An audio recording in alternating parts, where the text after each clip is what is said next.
ஆனைமுகனை தொழுதால் நவக்கிரகங்களும் மகிழும்.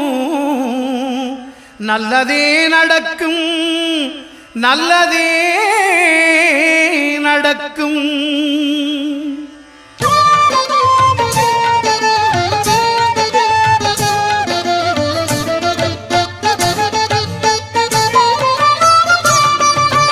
ஒன்பது கோளும் ஒன்றாய் காண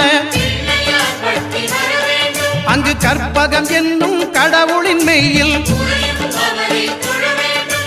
ஒன்பது கோளும் ஒன்றாய் காண அங்கு கற்பகம் என்னும் கடவுளின் மெய்யில்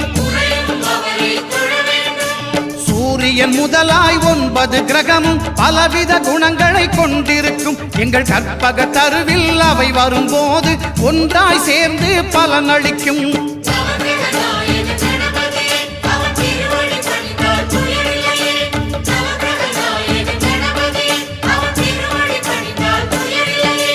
ஒன்பது கோளும் ஒன்றாய் காண